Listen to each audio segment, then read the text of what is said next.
Okey, Assalamualaikum dan salam sejahtera. Hari ini kita masuk bab 3, tingkatan 4, penakwalan logik. Ya. Tengok soalan bahagian A. Nyatakan akas bagi implikasi di bawah. Seterusnya, nyatakan sama ada akas tersebut benar atau palsu. Okey, di sini dia ada dua soalan sebenarnya. Yang pertama, nyatakan akas. Yang kedua, nyatakan sama ada akas tersebut benar atau palsu. Jadi, kamu kena hati-hati yang ini, ya. Okey, jadi akas maksudnya terbalikkan sahaja. Jika akas, ya. Jika X, maka Y. Itu pernyataan. Okey. Jadi kalau akas, kita terbalikkan sahaja. Jika Y, maka X. Okey. Tukarkan Y pergi depan, X pergi belakang. Itu namanya akas. Jadi untuk jawapan ini, tukar sajalah. Jika X, maka Y. Jadi dah tukar tempat. Depan dia, jika hash lebih besar daripada 7, maka hash lebih besar daripada 20. So, pernyataan ini benar atau palsu? Dia ialah palsu. Kenapa palsu?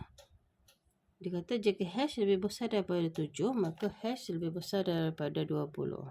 Sebab selepas 7 nak lagi nombor 8, 9, 10 dan seterusnya. Okey, lepas tu dia jadi palsu.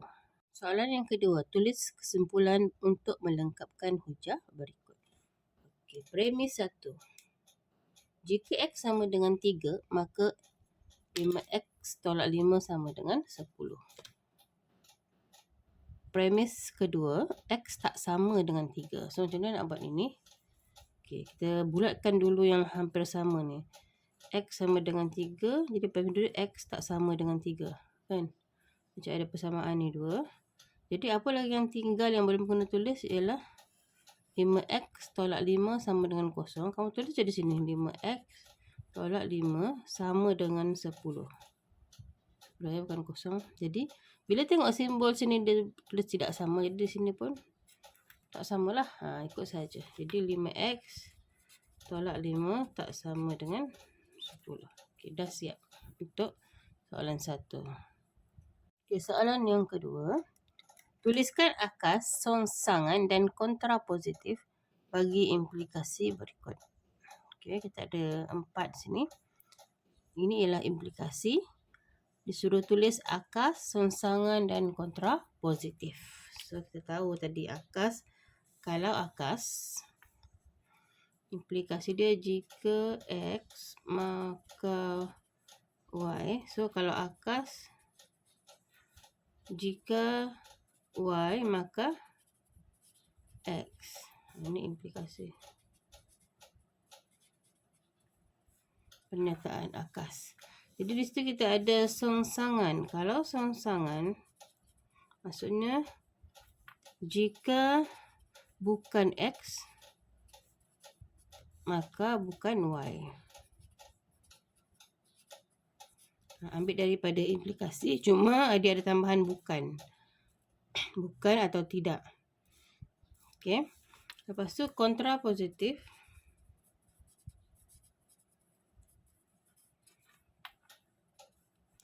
Kontrapositif dia akas kepada songsangan. Jika bukan Y, maka bukan X. Okey, yang 4 ni kamu kena tahu. Jadi kalau bukan itu, kalau sama dengan, kalau bukan dia jadi tak samalah. Kalau lebih besar, dia akan jadi lebih kecil atau sama dengan.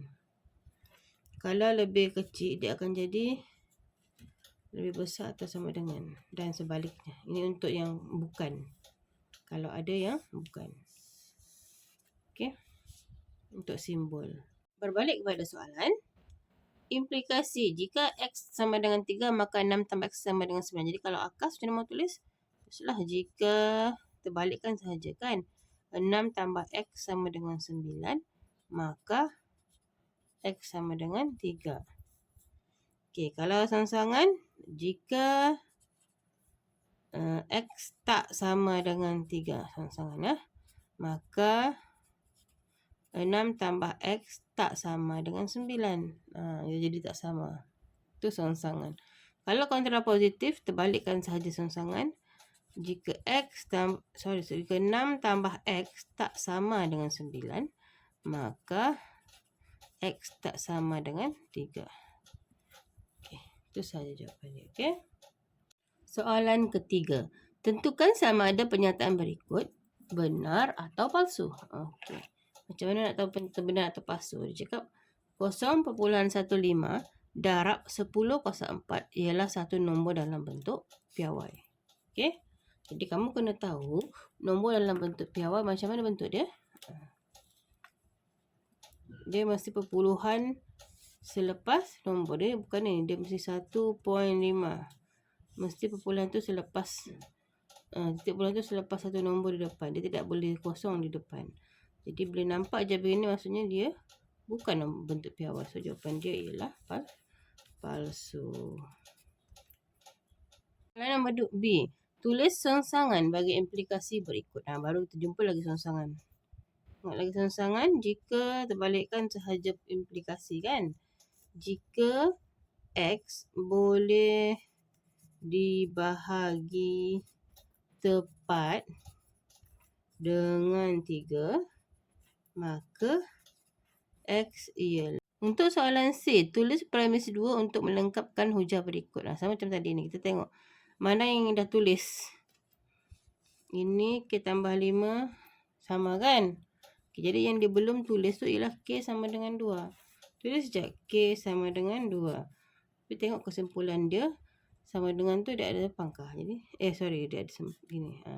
K tak sama dengan 2. Itu jawapan dia. Soalan 4. Tulis 2 implikasi berdasarkan pernyataan berikut. Implikasi ni senang sajalah. Jika jumpa perkataan gini, jika dan hanya jika ni, maksudnya ini ialah X, ini ialah Y. Kita ambil yang dia punya nombor je. Y. Jika X maka Y. Implikasi yang pertama, jika X maka Y. Implikasi yang kedua, jika Y maka X. Jadi itu je lah implikasi dia. Itu namanya implikasi. Tulis saja balik. Jika X, A nisbah B sama dengan 5 nisbah 3, maka 3A sama dengan 5B, maka Y. Jadi implikasi yang kedua, jika terbalikkan sajalah dia, 3A sama dengan B, maka A nisbah B sama dengan 5 nisbah 3. Okey, jadi ini implikasi satu. Ini ialah implikasi yang kedua. Dia mau 2 saja kan? Okey, jawapan dia. Okey, soalan yang kedua. Bentuk satu kesimpulan induktif yang kuat berdasarkan pola nombor berikut. Maksudnya, kesimpulan induktif ialah daripada umum, daripada khusus pergi umum. Daripada pernyataan yang khusus, ini khusus, nak pergi umum. Jadi bila kita tengok di sini, kita kasih besar sikit lah, ini macam tak nampak. Okay, ini soalan dia, soalan B. Bentukkan kesimpulan induktif. Jadi daripada sini, bila kamu kira guna kalkulator, kamu akan dapat jawapan dia ini. Tapi ini ialah yang khusus. Jadi kita nak tukarkan kepada kesimpulan induktif, iaitu kesimpulan yang umum. Maksudnya kamu tengok yang bahagian ni saja. Tengok bahagian ni. Okey. Okey, kalau nombor itu, ini nampak kan? Ada nombor yang sama kan? Okey. Ini tak sama. Jadi apa nombor yang sama tu, 1, 2, 3, 4 tu, kamu tulis kamu tukar pergi N.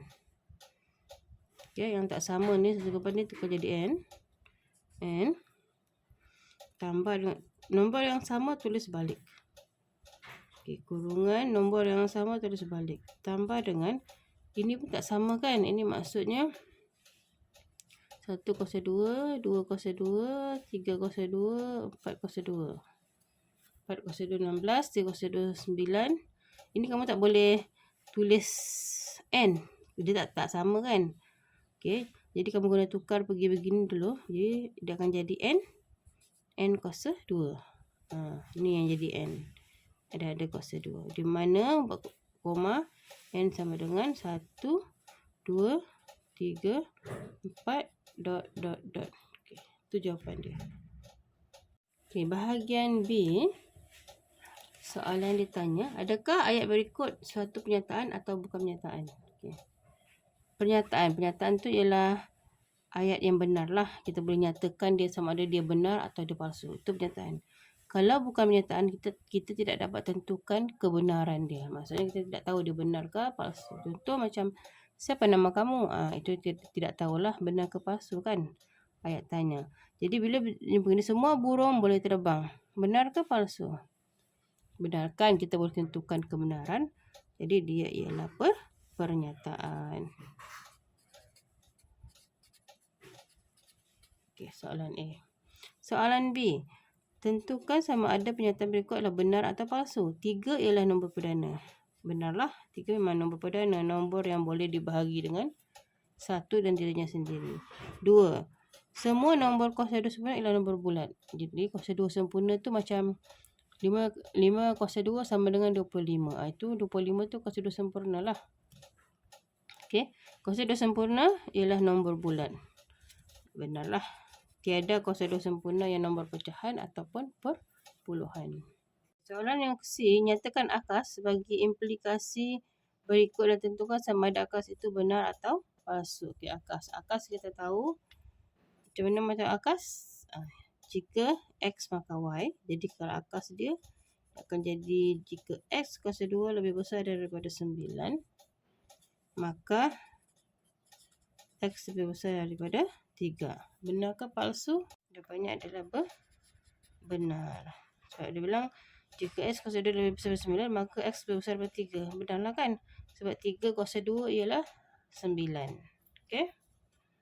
Benar. Soalan seterusnya. Effendi hendak membeli telefon pintar seperti yang ditunjukkan dalam risalah iklan promosi di bawah. Kita nak beli telefon pintar ni. Okey, harga tunai RM899. Maksudnya dia bayar cash. Harga tunai dia bayar terus. Kalau dia nak beli insurans, dia kena sebulan RM10 darab dengan 12 bulan selama setahun. Okey. Jadi bantu Effendi membuat keputusan untuk memilih secara bayaran. Sertakan data-data bagi menyokong pilihan yang dicadangkan. Jadi dia nak guna yang mana? Dia suka buat pilihan. Kalau ansuran maksudnya RM90 darab 12 bulan, telefon tu akan jadi berapa ringgit? Kalau dia bayar secara ansuran, maksudnya harga telefon itu 90 darab 12 akan dapat RM1080. Itu kalau dibayar secara ansuran. Jadi kalau dibayar tunai RM8.99. Jadi RM899. Jadi perbezaan antara bayar secara ansuran dengan tunai. Okey, perbeza dia tolaklah. RM1080 tolak dengan RM899. Okey, tolak, kamu akan dapat beza dia RM281. Itu beza dia. Jadi Effendi decide nak beli yang mana? Kalau kamu jadi kawan Effendi, yang mana kamu suruh dia guna? Jadi Effendi dinasihatkan membeli secara tunai. Kenapa secara tunai? Kerana dapat berjimat sebanyak RM281. Okey, itu je jawapan dia ya. Soalan seterusnya, nyatakan sama ada ayat berikut satu pernyataan atau bukan. 30 ialah nombor perdana. Pernyataan ke bukan pernyataan? Benar ke palsu? Palsu kan, 30 tu bukan nombor perdana. Tapi walaupun dia palsu, sebab dia palsu lah, maka dia ialah pernyataan. kenyataan. Itu jawapan dia. Kenyataan tu maksudnya kita boleh tentukan benar atau palsu. Okay, B. Tulis kontrapositif bagi implikasi berikut. Seterusnya nyatakan sama ada kontrapositif itu benar atau palsu. Kontrapositif. Ingat, kontrapositif dia ada perkataan bukan atau tidak. Okey. Jadi jika P boleh dibahagi tepat dengan X, maka P ialah nombor genap. Jadi macam mana nak tulis? Okey. Jadi kontrapositif tu ialah terbalikkan yang tidak itu. Jika P, ambil yang belakang dulu. Kontrapositif kan. Jika P bukan nombor genap,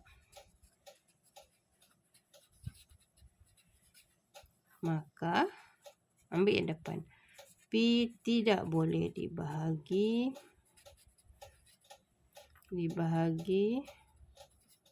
tepat dengan 2.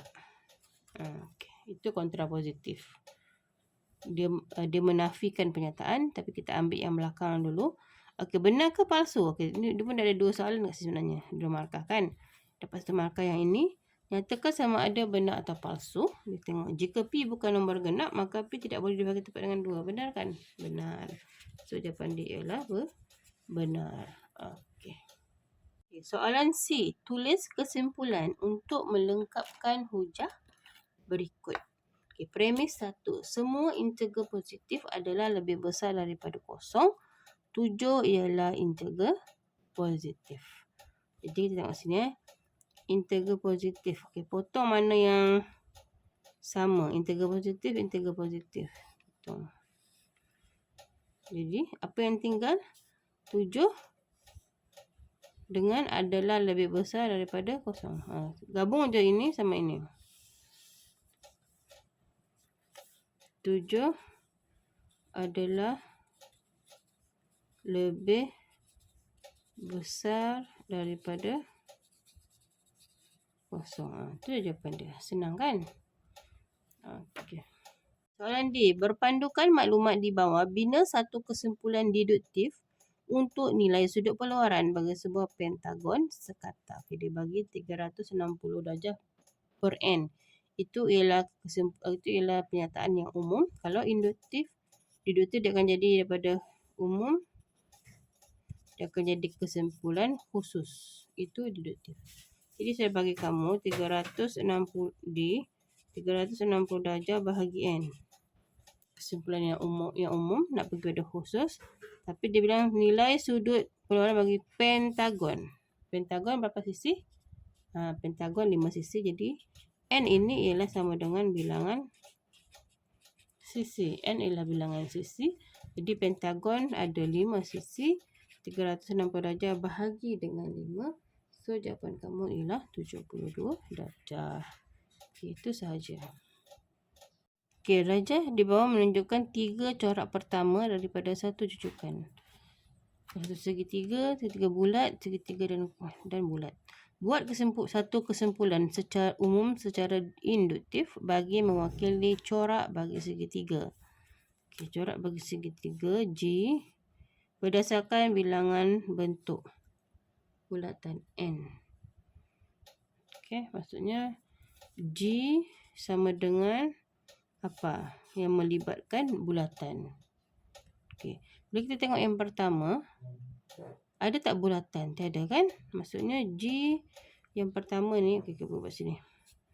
G sama dengan tiada bulatan, 0 tambah 1. Jadi dia akan jadi 1 lah G dia. Ini G lah yang pertama, G dia 1. Yang kedua, G dia ada segitiga, dia ada 2. Sebab G tu ialah bentuk segitiga. G dia ada 2. Jadi bulat ada 1. Jadi 1 tambah 1, G tu akan jadi 2. Maksudnya N tu mewakili bulat. Ini 2. 2 tambah 1 sama dengan 3. Segitiga tu ada 3 kan? 1, 2, 3. Okay, jadi kita boleh buat kesimpulan di sini. Okey, yang bulat tu mewakili N. N tambah 1. So, di mana N tu ialah sama dengan 0, 1, 2, dot. Itu kesimpulan kita. Untuk soalan nombor 1. Okey, soalan nombor 2, lakarkan corak yang keempat. Jadi yang keempat dia akan jadi apa? Yang keempat dia akan jadi n tu 3 tambah 1 sama dengan 4. Segitiga tu akan jadi berapa? Segitiga tu akan jadi 4. Lakarlah 1, 2, 3, 4 dan bulat akan jadi 3. 1, 2, 3. Okey. Itu jawapan. Dah siap. Soalan nombor 13. Nyatakan sama ada ayat berikut adalah satu pernyataan atau bukan pernyataan. X tambah 3 sama dengan 8. Pernyataan ke bukan?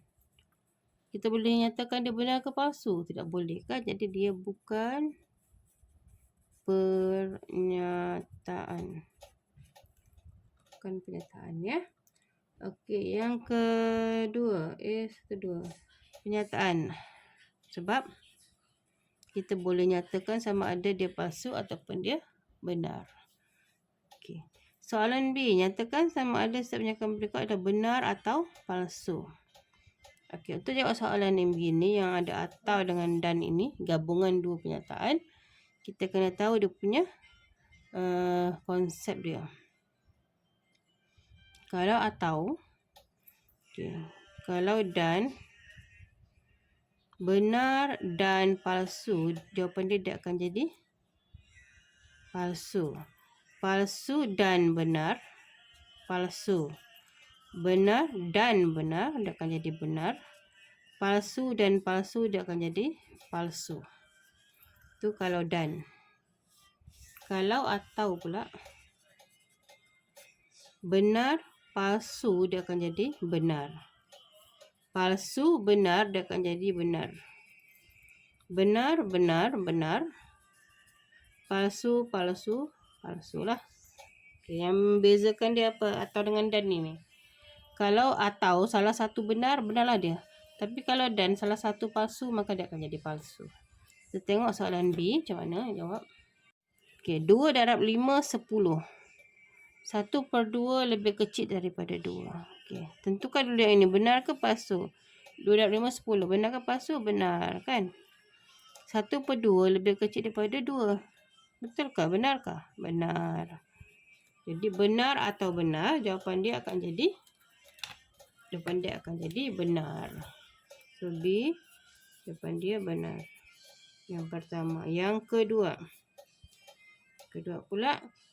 Negatif 7 darab negatif 2 sama dengan 14. Okey, ni yang pertama ni. Benar ke palsu? Ambil kalkulator kira. Benar. Negatif 7 lebih besar daripada negatif 2. Ini palsu ni. Sebab negatif 7 tu lebih kecil daripada negatif 2. Negatif, kalau dia makin besar nombor dia makin kecil. Jadi palsu. Benar dan palsu. Kita tengok dan. Benar dan palsu. Benar dan palsu dia akan jadi palsu. So, soalan nombor 2 ialah palsu jawapan dia. Okey, soalan C. Hujah induktif berikut kuat atau lemah. Baru-baru ini semua pelajar 4 Johari lemah dalam subjek matematik. Seorang pelajar Melati merupakan salah seorang daripada kelas 4 Johari. Melati merasakan dia tidak perlu mengikuti kelas tambahan kerana dia merasakan dia tidak lemah dalam subjek matematik. So kita tengok kesimpulan dia. Melati merasakan dia tidak perlu mengikuti kelas matematik kerana dia merasakan dia tidak lemah. Maksudnya kesimpulan ni palsu kan, sebab dia cerita pasal yang tiba-tiba dia cakap dia tidak lemah pula kat sini. Jadi kesimpulan dia ialah palsu. So jawapan dia ialah lemah kerana kesimpulan